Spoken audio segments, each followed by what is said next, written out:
Vamos abrir as nossas Bíblias no livro de Atos dos Apóstolos, capítulo 2, a partir do verso de número 37, diz assim o texto: Ao ouvirem tais palavras, ficaram agoniados em seu coração e desejaram saber de Pedro e dos outros apóstolos. Caros irmãos, o que devemos fazer?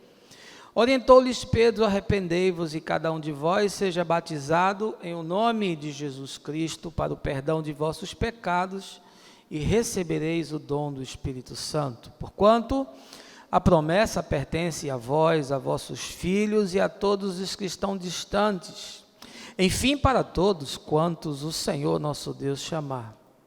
E com muitas outras palavras dava seu testemunho pessoal e os encorajava, proclamando: sede salvos dessa geração que perece. Assim todos quantos aceitaram a sua palavra foram batizados, e naquele mesmo dia juntaram-se a eles cerca de 3.000 pessoas. Eles perseveraram na doutrina dos apóstolos e na comunhão, no partir do pão e nas orações, e na alma de cada pessoa havia pleno temor, e muitos feitos extraordinários e sinais maravilhosos eram realizados pelos apóstolos. Todos os que criam estavam unidos e tinham tudo em comum.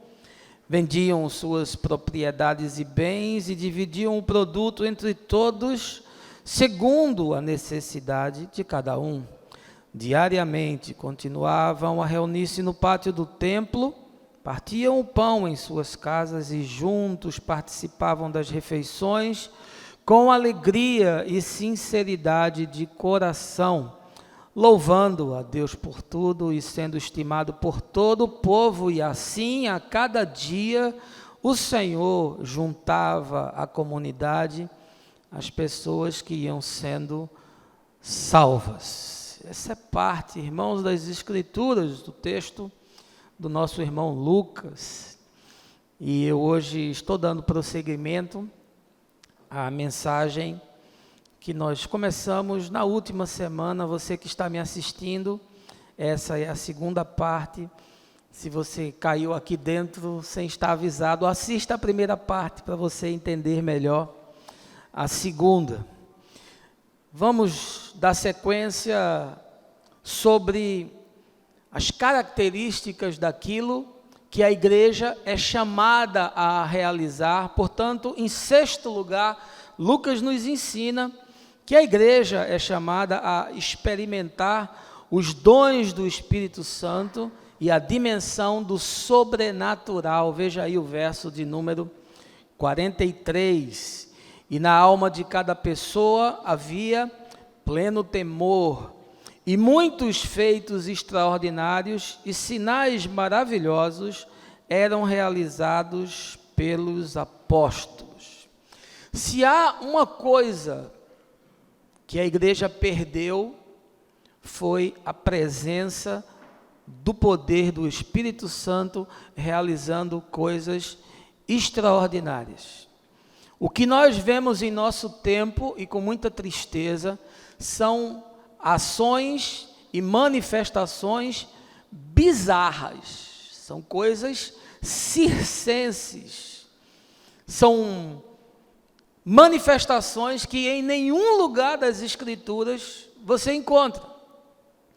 Pessoas com crise de riso desenfreado, gente caindo e rodopiando feito peão, gente pulando, gente gritando, ou então o uso de dons de maneira completamente equivocada, o que revela um profundo desconhecimento das Escrituras. Pessoas que imaginam que o dom de línguas é um dom de vitrine, chegando-se ao ponto de que algumas denominações imaginam e ensinam que aquele que não falar língua estranha não é batizado com o Espírito Santo. Ora, você não vê esse tipo de construção teológica em nenhum texto do Novo Testamento. Aliás, Paulo, quando trata do dom de línguas, na sua carta aos Coríntios, diz que ele é o menor de todos os dons, e que é um dom essencialmente utilizado para edificação pessoal, e que numa manifestação pública, num culto, jamais deve ser utilizado se não há quem interprete. Eu tenho um dom de línguas e tenho usado para minha edificação pessoal. Imagino que nenhum de vocês aqui nunca me viu orar em línguas, porque eu prefiro falar palavras que sejam inteligíveis. A igreja carece do uso dos dons de forma equilibrada. A profecia na igreja se tornou cartomancia, se tornou adivinhação, se tornou horóscopo para crente viciado em saber do futuro e que não tem confiança nem esperança na fé que nos guarda e nos protege da maldade do mundo. Olha, eu tenho assistido pelo YouTube alguns vídeos que nem trem fantasma tem coisa tão horrorosa e tão esquisita que é atribuída ao Espírito Santo, como em algumas igrejas que não podem jamais falar dos terreiros de religiões afro, porque as manifestações são idênticas, não há qualquer tipo de diferenciação. Ora, a Escritura afirma que essa igreja nascente era marcada por feitos extraordinários e por milagres tremendos. E aí, com tristeza, mais uma vez a gente percebe que se desenvolveram doutrinas sensacionalistas, que diz que esses dons eram apenas para esse tempo, para esse mundo, para essa comunidade, porque era necessário que coisas extravagantes e extraordinárias acontecessem para que as pessoas crescem. Isso é um desprezo das profecias do Velho Testamento que falam do derramamento do Espírito sobre toda a carne, tanto em Ezequiel quanto em Joel e tantos outros textos. Aqui o próprio texto de Atos diz que a promessa é para todos os que estão perto, os que estão longe. Portanto, nós vivemos nessa relação binária, nessa bipolaridade espiritual quando tratamos de dons. Ou aqueles que não acreditam na manifestação dos dons e construíram igrejas tumulares, onde não há nada no exercício daquilo que Deus entregou à igreja para edificação e crescimento espiritual. Ou você tem reuniões que mais parecem encontros de circo, coisa esquisita, manifestação grotesca, e parece que tudo aquilo que sai do ordinário e entra no extraordinário atrai as pessoas. Ah, como crente gosta de esquisitice, como crente gosta de profecia, como crente gosta de gente que treme, que cai, que demônio que dá entrevista. Ah, que coisa horrorosa. E parece que quanto mais essas manifestações acontecem, mais o povo gosta e mais a igreja enche, e o sujeito ainda diz assim: hoje Deus está aqui, hoje o poder de Deus está aqui entre nós. E não passa de carne, não passa da coisa que só é expressão de uma alma doente, não passa de histeria, não passa de uma necessidade de alguns que não são reconhecidos em nenhum ambiente, mas são apenas reconhecidos dentro da igreja pelo exercício de pseudos dons espirituais. Eu estou em busca de viver numa comunidade que seja equilibrada e que use os dons espirituais de forma equilibrada. Conta-se de uma conversa de um cardeal com o Papa no século VI, e o Papa dizia para o cardeal: vede os nossos terrenos, as nossas construções, as nossas posses. A igreja se tornou um império poderoso. Hoje nós não precisamos mais dizer como João e Pedro na porta do templo para aquele aleijado: não tenho prata nem ouro, porque hoje nós temos todas essas coisas. E o cardeal: sim, santidade, é verdade, nós não precisamos mais dizer não temos prata nem ouro, porque nós temos. Mas também nós não podemos mais dizer levanta e anda, porque nos falta poder espiritual. Sim, nos falta poder. Parece que Deus deixou de agir.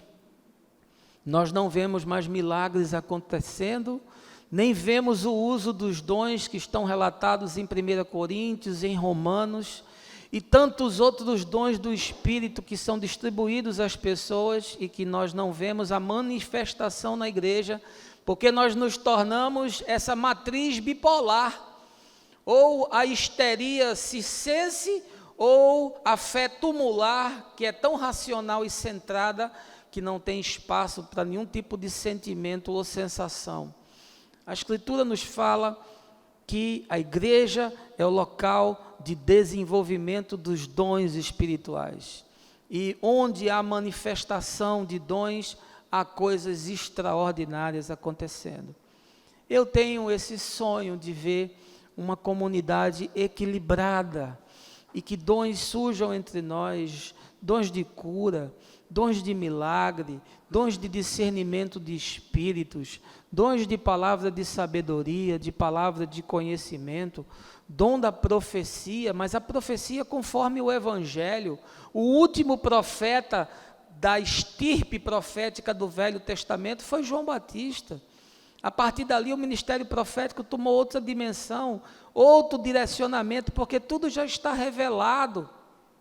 O profeta trabalha muito mais agora na linha da denúncia e na linha de trazer à igreja a visão de Deus, conforme a Escritura, do que um mero adivinhador de futuro, dizendo como é que você vai viver amanhã, se vai viajar, se não vai, se vai casar, se não vai, se vai acontecer uma coisa estrondosa. Se você soubesse do tanto de gente que me dá profecia, você não tem ideia. Eu já ouvi profecia de todo tipo. E normalmente as pessoas acabam se viciando. Tem crente que tem um profeta de bolso, não faz nada sem consultar o seu vidente particular. Tem um profeta para chamar de seu. Que desgraça, que equívoco, como nós nos esvaziamos da presença do Espírito de Deus, como os nossos encontros são secos, são frios, são desprovidos de presença do Espírito nos edificando e usando o corpo, aqueles que estão entre nós, para nos trazer palavras e revelações e visões, porque Deus fala de todas as formas, mas nós estamos atrofiados, porque não temos equilíbrio, e porque a maioria das manifestações de dons espirituais acabaram se tornando apenas manifestações da carne, de gente que acaba exercendo um poder que não vem do Espírito, mas vem apenas da elucubração racional e do exercício de um folclore espiritual. Não, a igreja é o ambiente adequado para desenvolvermos os dons. E podemos fazer isso de tal forma a que sejamos ensinados. É óbvio que quem está começando a usar um dom espiritual pode eventualmente cometer equívocos. E é por isso que os mais maduros vão ajudar os mais novos a caminhar e a poder usar com discernimento aquilo que Deus lhe concedeu para a edificação da igreja. Em sétimo lugar, Lucas também nos ensina que a igreja é chamada para ser responsável pelo serviço social solidário. Veja aí os versos 44 e 45. Todos os que criam estavam unidos e tinham tudo em comum. Vendiam suas propriedades e bens e dividiam o produto entre todos segundo a necessidade de cada um. Eu vou lhe dizer uma coisa que talvez lhe choque. Eu não creio em evangelho se não há transformação social. Eu vou repetir.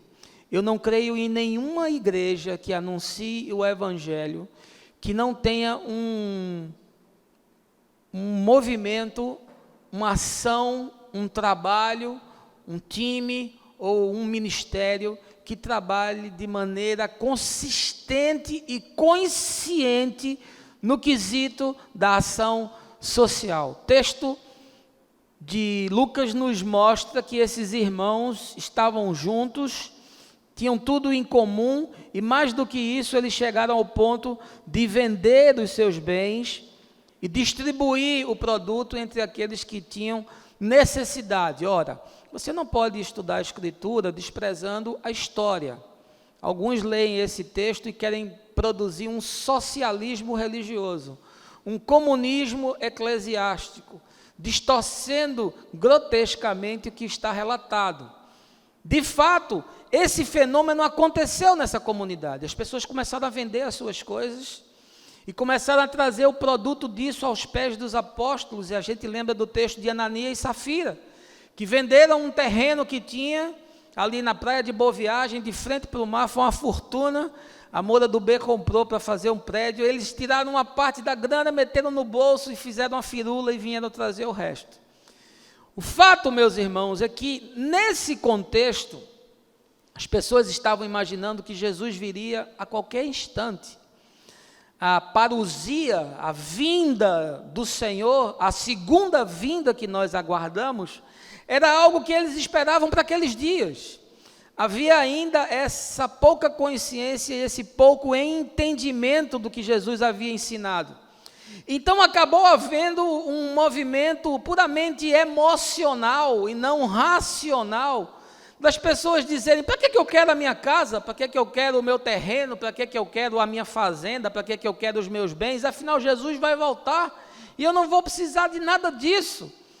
Então houve uma corrida desenfreada das pessoas, vendendo as suas posses e trazendo para que os apóstolos fizessem uma gestão daquilo, de tal forma que o que tinha de mais colocava o seu produto nas mãos daqueles que conduziam a igreja para abençoar os que tinham de menos. Fato é que houve um descontrole nessa gestão, provavelmente eles administraram mal esses recursos, e aí a gente vai ver lá na frente Paulo pedindo doações para a igreja de Jerusalém, que está enfrentando dias difíceis. E ele pede às igrejas que ele havia aberto, de Filipos, de Colossos e outros irmãos que mandaram doações, porque eles estavam passando necessidade. Ora, se havia tanto dinheiro, se foi arrecadado tantos bens, como é que em tão pouco tempo eles já estavam sem nada? É porque a gestão foi mal feita. Mas para não assassinar o texto, eu quero trazer aquilo que está relevante como princípio, e não apenas o contexto histórico, porque de fato igreja é um local de partilhar, de dividir, de complementar, não obstante a gente entenda que nós não somos um grupo comunista.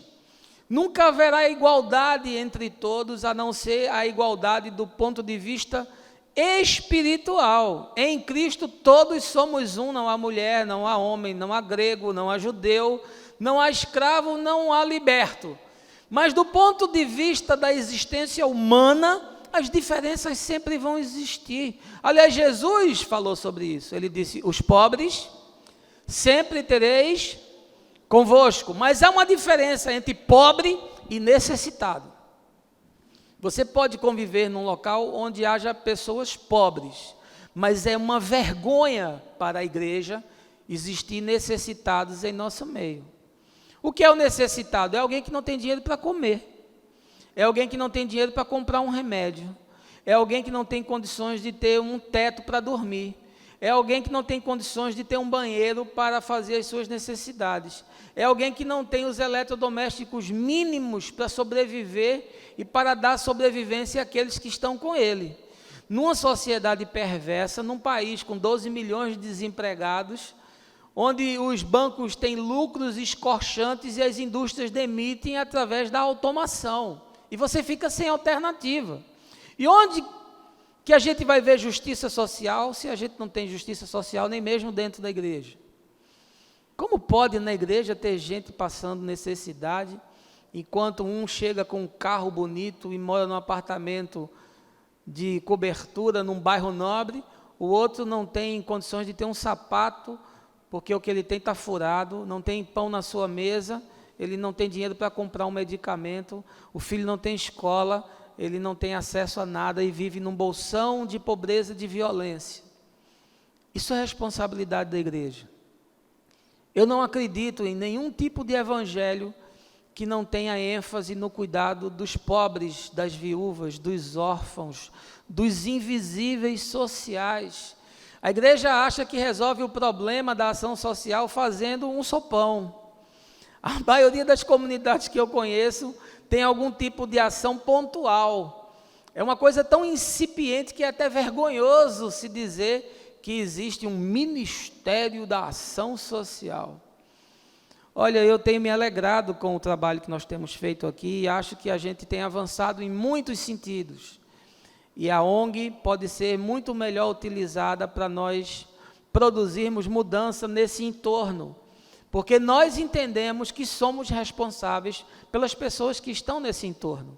E entendemos que esse espaço não deveria ser só utilizado aos domingos para esse encontro, mas poderia estar disponível a semana inteira para realizar projetos de ação e de transformação social através do voluntariado. E temos feito muitas coisas, mutirões de saúde, cursos profissionalizantes, eventos de cidadania, temos cuidado regularmente dessas crianças, mas é preciso muito mais ainda. Quando os discípulos de João Batista procuraram Jesus e disseram, é esse mesmo o Messias? Jesus disse, olha, vai dizer para João que os cegos estão enxergando, os paralíticos estão sendo curados, os endemoniados estão sendo libertos, e aos pobres é anunciado o reino de Deus.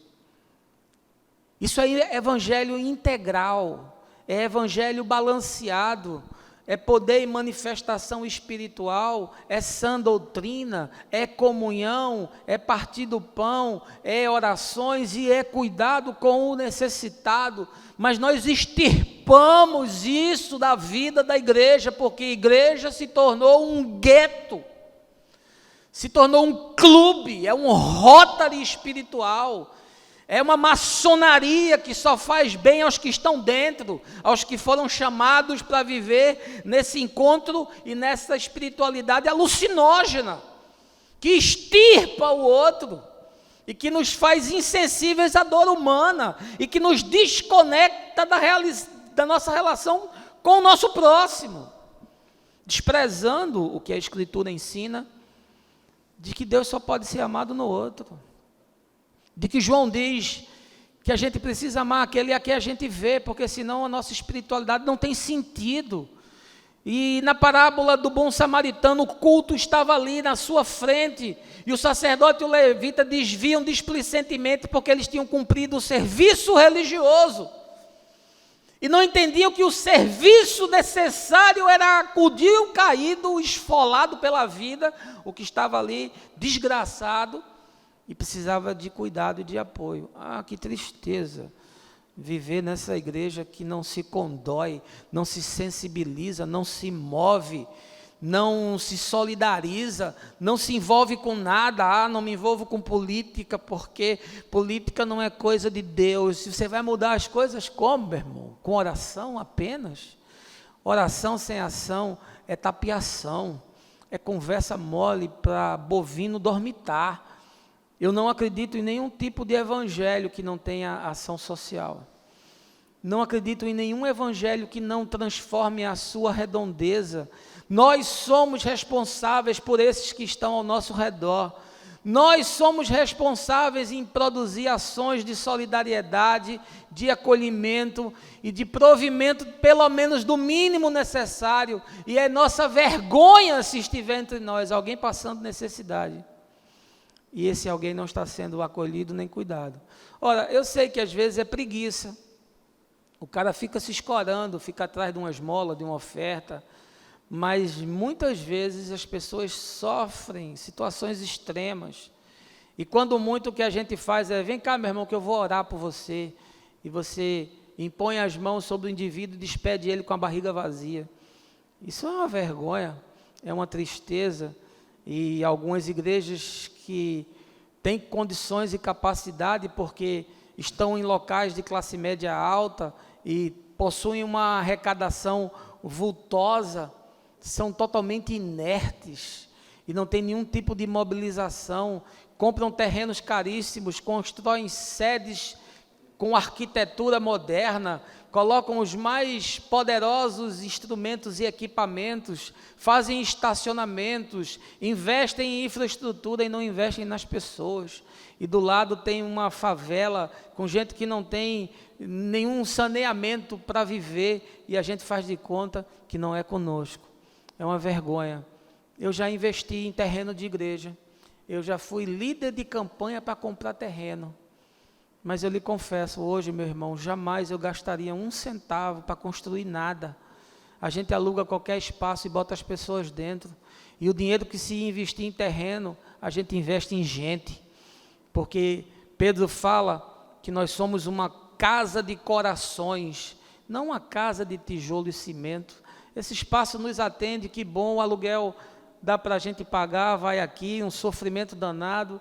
Falta grana, Deus levanta alguém, cobre e vai, porque a gente não cobra dízimo, as ofertas são espontâneas, e ótimo, mas no dia que isso aqui se tornar inviável, eu fecho no dia seguinte, e vou me reunir ali no meio da rua, e não terei nenhuma dificuldade, nenhum problema com isso, não será a primeira vez. Portanto, a igreja precisa entender da sua dimensão social. Os irmãos de Atos tiveram problema, fizeram mais do que era necessário e não compreenderam que era para cuidar das necessidades sem que a vida fosse desconstruída e desmontada. Não é socialismo. Se pudéssemos enquadrar o evangelho em algum tipo de doutrina econômica, estaríamos muito mais para o distributivismo do que para o capitalismo ou o socialismo. Aliás, o protestantismo é extremamente capitalista, né? Basta você ler Max Weber com a ética protestante e o espírito do capitalismo, você vai entender o que eu estou lhe dizendo. Por outro lado, há igrejas que abraçaram um tipo de espiritualidade que quer socializar tudo, e a missão integral que John Stott criou com um propósito acabou no nosso país tomando um contorno político. E eu penso que irmãos valorosos, pelos quais eu tenho profundo respeito, cometeram equívocos nesses últimos tempos com relação a isso. O distributivismo de Chesterton, na Inglaterra, filósofo do século XIX, início do século XX, tem muito mais a ver com o evangelho, porque ele não diz que todo mundo é igual, mas ele trabalha na dimensão da justiça, ele preserva a propriedade individual, mas ele trabalha na visão do cooperativismo. Portanto, isso tem muito mais aproximação com a doutrina de Jesus do que qualquer outra coisa, e não por acaso o distributivismo sofreu influência forte de Tomás de Aquino, que era um grande sistematizador do século XI, se não me engano. Em nono lugar, o texto de Lucas nos ensina que a igreja, em oitavo lugar, é chamada a motivar os discípulos ao viver diário da fé. Veja aí o verso 46. Diariamente, continuavam a reunir-se no pátio do templo, partiam o pão em suas casas e juntos participavam das refeições com alegria e sinceridade de coração. Eu gosto muito desse texto, porque Lucas teve uma felicidade enorme de usar a palavra diariamente. Diariamente eles se reuniam no pátio do templo, ali naquele espaço do pórtico de Salomão, onde cabiam milhares de pessoas, e ali eles estavam. Tinham perdido um pouco do entendimento da dimensão do que Jesus havia ensinado, porque Jesus não era um homem do templo, Jesus era um homem das ruas, dos encontros humanos, das casas, mas a cultura ainda estava tão entranhada que eles iam para o pátio do templo.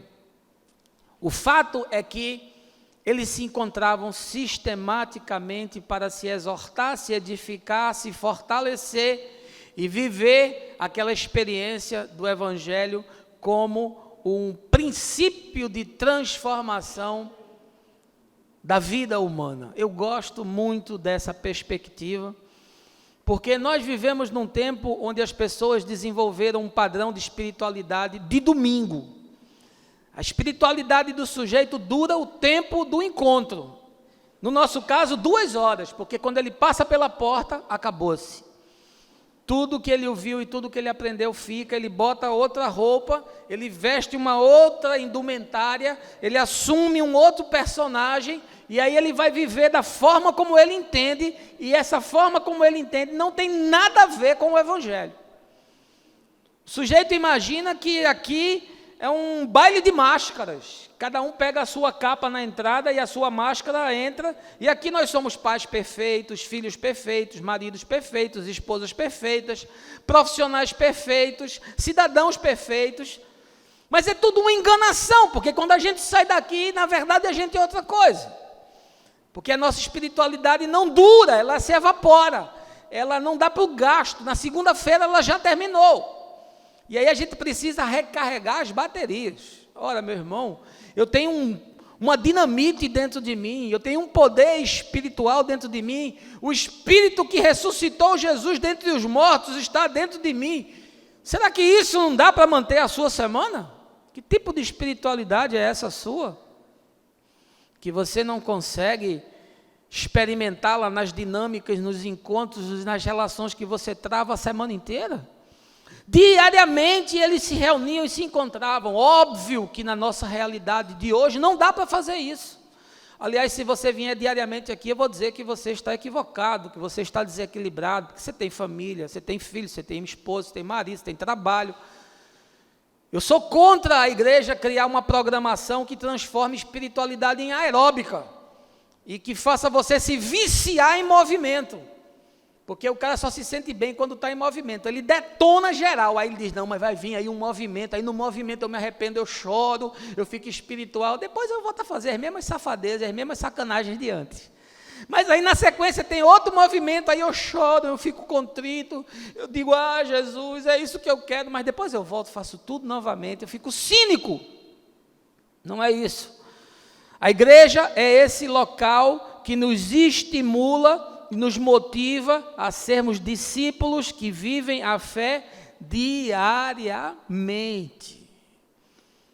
Por isso que eu gosto tanto do pequeno grupo, porque o pequeno grupo é essa mola de impulsão, de propulsão, que promove o encontro, o relacionamento, o discipulado, o pastoreio mútuo, e que vai nos animando, nos exortando, nos confortando e nos confrontando com a verdade da fé. Porque se a sua espiritualidade não se materializa nas relações e nos encontros e nas dinâmicas que você vive, que fé é essa? É fé de garganta? É verborragia? É uma espiritualidade que não se sustenta? A Bíblia está sendo lida em você? Gabizinha, minha filha, agora está fazendo devocional todo dia. E ela pega lá a Bíblia dela, fecha a porta, e aí a mãe foi entrar no quarto, ela, por favor, estou fazendo a minha devocional. É bom ler a Bíblia. Eu li a Bíblia, com alguns meses de convertido, eu já tinha lido a Bíblia inteira. Na primeira semana que eu me converti, eu li o Novo Testamento inteiro. Quando eu cheguei em Apocalipse, eu surtei, né? Porque eu pensei que aquele negócio era Luke Skywalker, Obi-Wan Kenobi, Darth Vader, né? Dragão, fogo. Eu digo, é aqui, esse aqui é o livro, esse aqui foi o que eu gostei mais. Mas o fato é que não é tão importante você ler a Bíblia, como é importante que a Bíblia seja lida em você. E aí eu lhe pergunto, a Bíblia está sendo lida em você? Você tem uma espiritualidade provocante, instigante? As pessoas que estão do seu lado gostam da sua presença? Quando você chega, o ambiente se ilumina? Você vive um tipo de fé que desafia as pessoas a uma mudança existencial, a uma nova matriz de valores?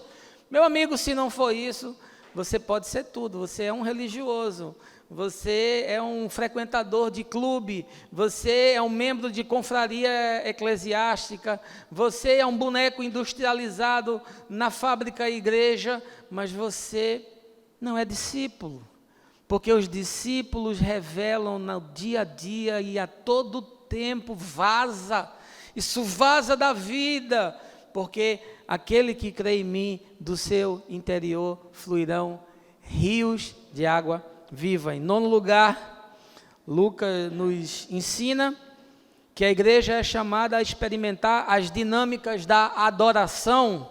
Veja aí o verso 47, parte A, diz o texto: louvando a Deus por tudo. Louvando a Deus por tudo. Eu vejo com muita tristeza esse movimento gospel, onde o músico se transformou em artista. E isso foi fruto, obviamente, do poder das gravadoras no início da década de 2000, sobretudo na década de 90, né? Onde CD ainda era uma mídia extremamente importante. Hoje, depois da Apple, depois de Steve Jobs, a música se tornou um artefato digital que você consome de uma forma completamente diferente do que você consumia há 10, 15 anos atrás. Eu cheguei a gravar um CD com composições minhas no ano de 99, faz 20 anos que eu gravei isso, e Luquinha está ali e tocou nesse disco, e a gente, nessa época, trabalhava junto numa comunidade na área da música, mas eu vi com muita tristeza o fenômeno do que aconteceu nas igrejas, nessa onda gospel, letras de músicas horrorosas, canções meramente industrializadas, formatadas para consumo. Músico se tornou artista. Você não conseguia mais fazer nada que não tivesse grana envolvida, que não tivesse holofote, que não tivesse gelo seco. Os artistas começaram a ser endeusados. Eu me lembro de uma banda da Igreja Episcopal aqui em Recife, chamada de Acesso Livre, de uma moçada que é muito querida minha, de amigos de muitos anos, que iam tocar nas igrejas pentecostais e as irmãs jogavam calcinha no palco. Você não tem ideia do que essa meninada passou, porque era uma histeria coletiva. E enquanto a música se profissionalizava, a teologia era reduzida a nada, porque as letras eram tão grotescas.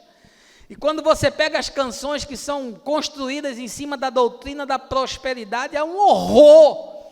E aqui nós estamos atrasados 20 anos, eu acho. Não cantamos nenhum desses negócios que canta por aí. A gente ficou com a moçada do Vencedores por Cristo, ficou com a Zaf, com Ademar, com Gerson Ortega, com Guilherme Kerr, com Jorge Camargo, porque essa gente sabia construir canções, com João Alexandre e com tantos outros que nos inspiraram. Mas agora nós somos a geração do Thales Roberto, do cara que faz um boneco para vender dele próprio. E os crentes idiotas lá lotam estádios e fazem essa gente viver com muita grana. Você sabe quantos cultos desses caras eu fui? Nunca. Você sabe quantos shows desses caras eu fui? Nunca fui a nenhum. Eu não vou a show, eu vou a culto, eu vou a lugar de celebração, eu vou a lugar de adoração. Eu tenho reverência pelo músico cristão. E eu sei que ele é profissional, precisa viver da música. E o nosso Tony está aqui, pastor, parceiro, e faz 15 dias que eu fui ver o Tony tocando lá no boteco, tomando a minha cerveja com alguns amigos aqui. O Tony deu um show lá, tocou de tudo, fantástico. O Tom hoje está nos conduzindo aqui em adoração. Eu não acredito em música sacra. Eu acredito que só tem dois tipos de música, a música ruim e a música boa. Aliás, eu pedi para o Tony tocar hoje Sal da Terra, do Beto Guedes aqui, que tem tudo a ver com o Evangelho.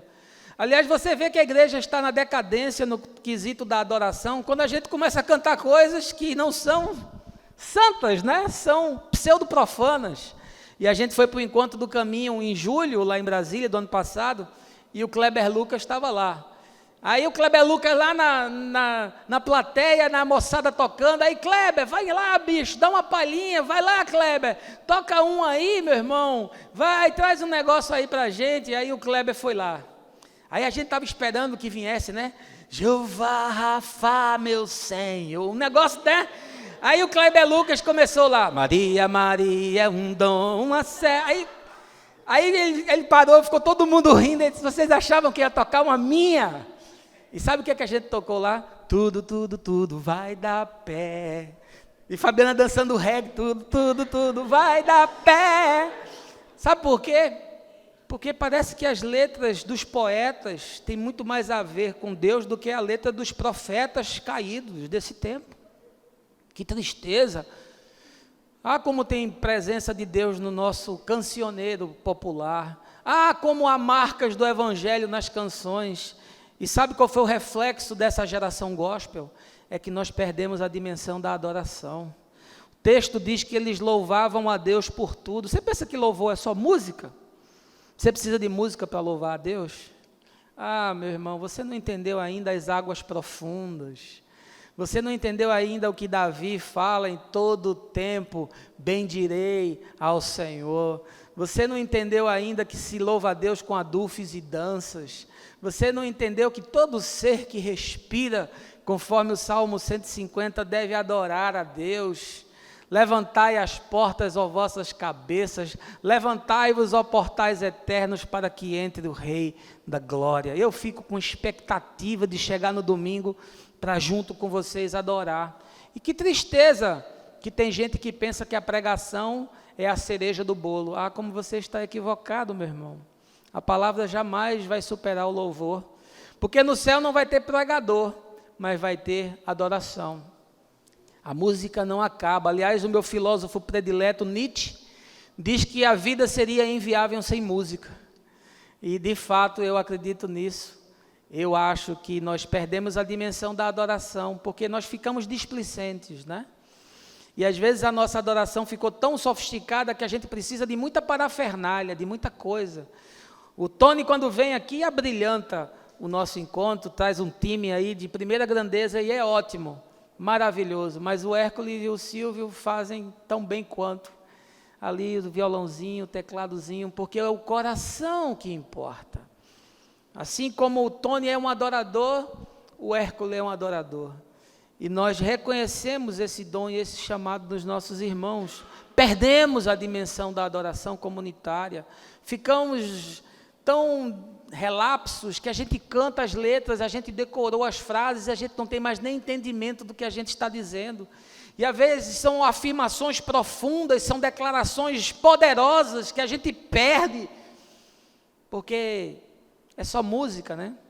E há quem chegue 5 minutos para eu começar a pregar, porque não é importante você viver o momento da adoração, e talvez é porque você nunca entendeu que quando nós nos reunimos, há uma profunda manifestação de Deus entre nós, e isso desde o Israel antigo. Ouve, ó Israel, o Senhor vosso Deus é o único Deus, e Deus se manifestava, e Deus fazia coisas extraordinárias. Ah, como eu sonho em ver isso acontecendo, porque eu já vi, né, Luquinhas? Lá na Betânia, quantos e quantos encontros e vigílias que a gente via a presença de Deus ser derramada no meio do povo, gente sendo batizada no Espírito Santo, coisas extraordinárias acontecendo, curas, e o Espírito agindo só no meio da adoração, porque no meio dos louvores Deus habita, a sua Shekinah, a sua presença está entre nós. E o texto diz que eles louvavam a Deus por tudo. E essa moçada aqui, logo depois, não tinha mais nem lugar para se reunir, tinha que se reunir nas catacumbas e nos cemitérios e nos antros da terra, porque estavam sendo perseguidos. Mas eles continuavam louvando a Deus. Ah, como eu sonho em encontrar essa igreja madura, que entenda que louvar a Deus é muito mais do que cantar, e que privilegie os músicos, que respeitem a equipe que trabalha com a música, porque eles fazem um trabalho extraordinário entre nós. E finalmente, em 10º lugar, a igreja é chamada a ser um instrumento de transformação da sociedade. Veja aí o texto do verso 27, parte B, que diz que eles louvavam a Deus por tudo e sendo estimados por todo o povo. Às vezes a gente, numa leitura rápida, não se apercebe do poder extraordinário que há nessa declaração, que o nosso irmão colocou, certamente como motivo de inspiração para nós, sendo estimados por todo o povo. Sabe o que significa isso?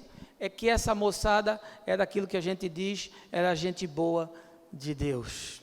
Paulo, na cidade de Antioquia, onde os discípulos foram chamados de cristão, nos relata através do texto de Lucas com Barnabé, que aquela comunidade era tão impactante, que ela era tão viva, que ela era tão cheia da presença do Espírito, que as pessoas eram tão encharcadas de um amor serviçal e misericordioso, que as pessoas disseram: vocês são diferentes, há alguma coisa diferente entre vocês, vocês são gente boa de Deus. Ah, meus irmãos, como é que os evangélicos são conhecidos? Como é? É gente chata, é gente intrusiva, é gente arrogante, é gente jaquitante, é gente julgadora, é gente que põe todo mundo no inferno. O cara fala mais do diabo do que de Deus. O negócio dele é estar amarrado, ele vive amarrado, ele vive travado, ele vive trancado, ele vive oprimido, porque ele quer ser a régua do juízo, da costura, da alta religião. Que desgraça, que horror, e bota todo mundo para fora, e exclui, não acolhe, não aceita, e não insere, e não gera espaço, e não gera ambiência para a fé do outro se desenvolver. Ah, que bom que entre nós não tem sido assim. Aqui todo mundo tem espaço, aqui todos são bem-vindos, aqui todos são acolhidos, independente da sua sexualidade, independente da sua crença. Você pode sentar, você pode ouvir, você pode participar, você é nosso amigo, e você pode se tornar como um de nós e caminharmos juntos na perspectiva do Evangelho. É simples assim, desse jeito. E é isso que provoca uma mudança no coração. Era gente tão bacana que o texto diz que eles eram estimados por todos. A igreja é estimada por todos nesse tempo. A bancada evangélica no Congresso é estimada por todos nesse tempo. Eu tenho visto com muita tristeza como nós nos deterioramos. Há 30 anos atrás, um pastor era pelo menos um homem respeitado. Fulano é pastor, você tinha algum respeito por isso, como uma pessoa íntegra, uma pessoa correta. Hoje, quando fala que o cara é pastor, o sujeito já pensa que é bandido, é ladrão. Esse cara vive comendo as irmãzinhas, tudo vigarista, tudo salafrário. É ou não é, meu irmão? Eu, quando vou dizer que sou pastor, digo sou pastor, já olho no olho do cara, porque o cara já diz: cabeludinho assim, eu sei o que você anda fazendo.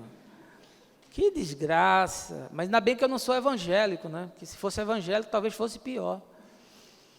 Mas como eu não sou evangélico, nem sou católico, nem tenho religião, a minha religião é o Evangelho, e eu sou um discípulo de Jesus, e somente isso, talvez não caia tanto essa pecha em cima de mim, mas a gente vê o que acontece aí fora. As pessoas se tornam entidades espirituais, são sacados da vida. O cara começa a criticar todo mundo, se converte, fica chato. Aquele padre Fábio de Mello postou outro dia um negócio interessante, diz que o jovem que se converte não vai mais em churrasco, não vai mais no pagode, não vai mais no futebol, não sai mais com os amigos, não toma mais uma cerveja, não vai no cinema, ele vira uma seta, ele vira um essênio numa montanha, que é a casa de Deus, aleluia! E fica louco, e pira e surta. E quantos eu vi que fizeram esse caminho e depois caíram com a cara na vida, e aí foram para o outro extremo, se drogaram, se prostituíram, se arrebentaram, porque nunca entenderam qual era a proposta do Evangelho em Jesus. O texto diz que a igreja é um instrumento de Deus para a transformação da sociedade. Nós somos agentes de transformação, infiltrados nas escolas, nos trabalhos, nos sindicatos, nas ações políticas, nas ações de cooperativas. Nós deveríamos estar em todos os lugares. O discípulo de Jesus é convidado a entrar em todos os lugares, estar em todas as dinâmicas, participar de tudo aquilo que produza bem e transformação. Qualquer iniciativa que promova o bem, nós devemos estar engajados com ela. Mas não, a gente é crente de gueto, né? A gente participa da Marcha para Jesus, aquele evento carnavalesco que não tem nenhum significado para a fé, que só é grana de patrocinador para botar dinheiro no bolso desses big shots, desses xerifes de curral religioso, desses homens poderosos. Aliás, essa semana saiu aí a fortuna do Macedão, 2 bilhões de reais, né? E aí os crentes dizem, isso é que é um homem abençoado. E eu me lembro da parábola de Lázaro e o rico, que Jesus pegou o homem abençoado e próspero e botou ele no fogo do inferno. Ainda que aquele inferno a gente entenda que não é literal, mas apenas uma metáfora do Sheena, do mundo dos mortos grego, né? Do Sheena do Velho Testamento e do Hades do mundo grego, mas não precisamos entrar nisso agora. A igreja é chamada a produzir transformação social. Se a igreja não se envolve com movimentos que produzem transformação social, ela é um capítulo à parte, ela é um apêndice, ela é um puxadinho, mas ela não é igreja, porque a razão de ser da igreja é produzir transformação, é se envolver com tudo aquilo que seja instrumento de transformação. Quando você vai ver a constituição desses países cristãos mais antigos, como a Inglaterra, os Estados Unidos, você vê que houve profunda influência de cristãos para que fossem construídas as leis. Mas o que os deputados cristãos, evangélicos e católicos fazem no Congresso? Lobby! Só isso, mais nada, em prol das suas igrejolas, das suas denominações multimilionárias, e não produzem nada de bom para a sociedade. São as propostas mais bizarras, porque eles fogem dos temas que são necessários e às vezes com soluções simplistas para questões extremamente complexas. Eu queria complementar, finalizar essa mensagem, irmãos, com o texto de Paulo aos Efésios, apenas como complemento de tudo que eu disse. Eu nunca uso 2 textos numa mensagem, é muito raro, mas nesse caso eu vou usar, e eu peço que você abra em Efésios capítulo 4, e vou ler os versos de 7 a 16. Efésios 4, de 7 a 16, diz o texto, e a cada um de nós foi concedida a graça, conforme a medida repartida por Cristo, por isso é que foi declarado, quando ele subiu em triunfo às alturas, levou cativos muitos prisioneiros e distribuiu dons aos homens. O que significa ele subiu, senão que também desceu às partes mais baixas da terra? Aquele que desceu é o mesmo que semelhantemente subiu muito além de todos os céus para preencher tudo o que existe.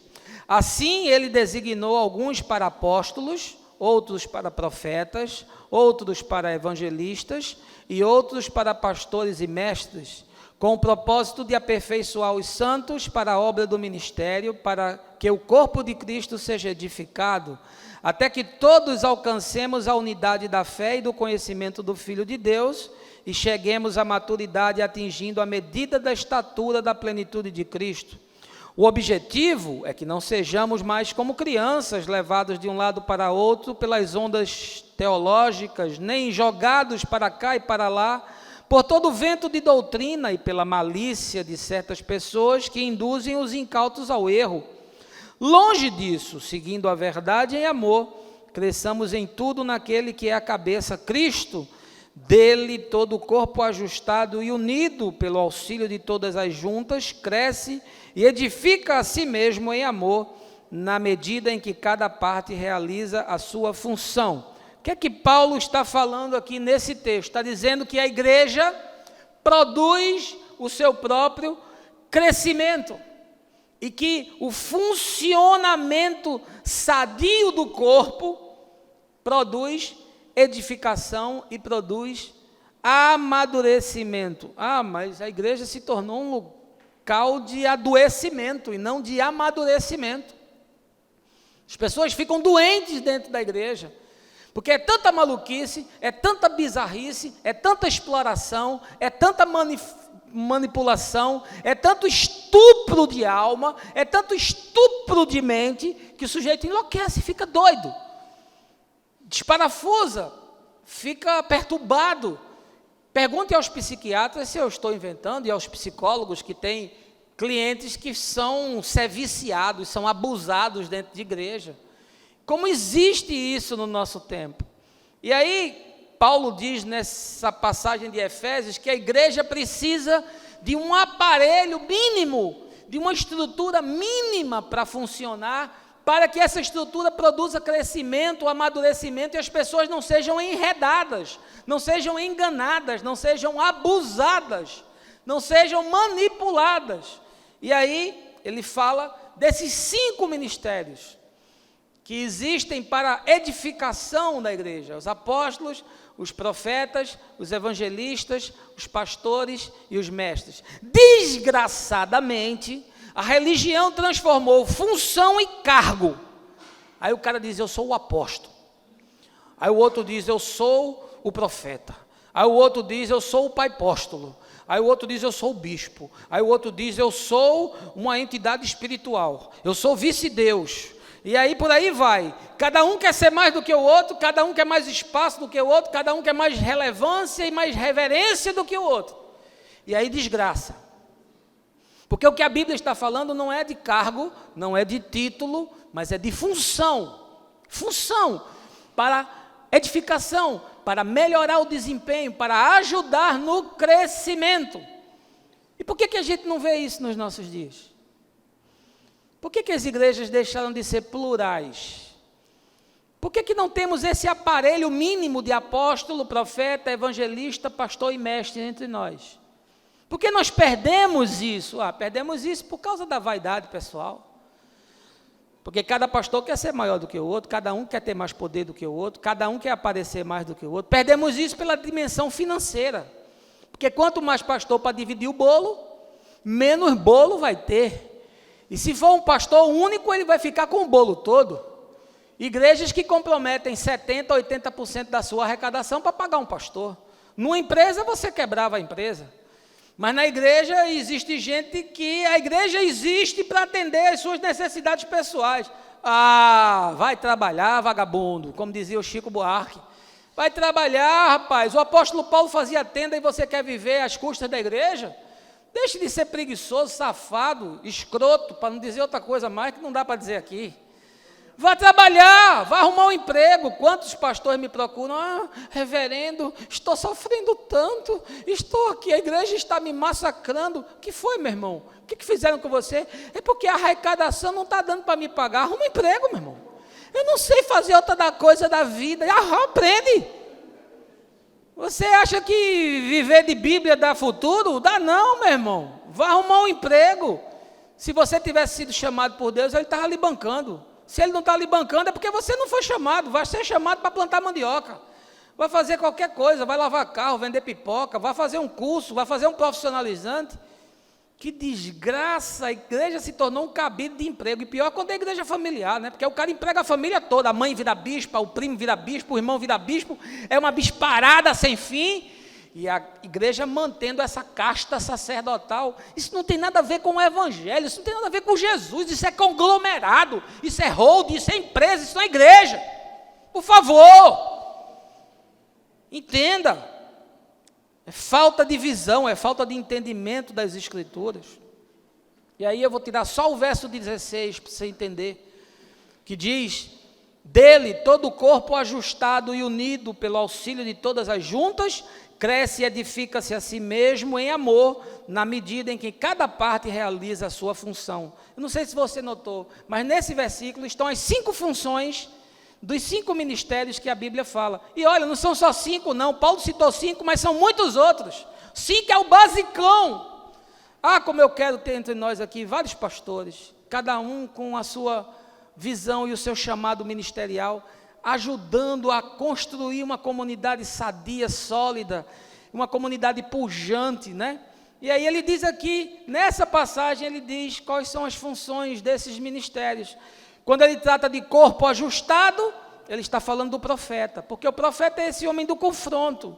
A Bíblia diz: sem profecia o povo se corrompe, mas não a profecia de adivinhação, mas a profecia como a guarda dos valores, da matriz, daquilo que o Evangelho nos traz, como aquele que indica um caminho, aquele que ouve de Deus e mostra uma visão, uma alternativa. Esse é o profeta que ajuda a ajustar o corpo. Depois ele diz: o auxílio de todas as juntas. Isso é o ministério pastoral, né? Junta, né? Como eu falei a semana passada, né?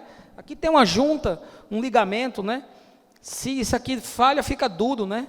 Não faz mais, não move mais.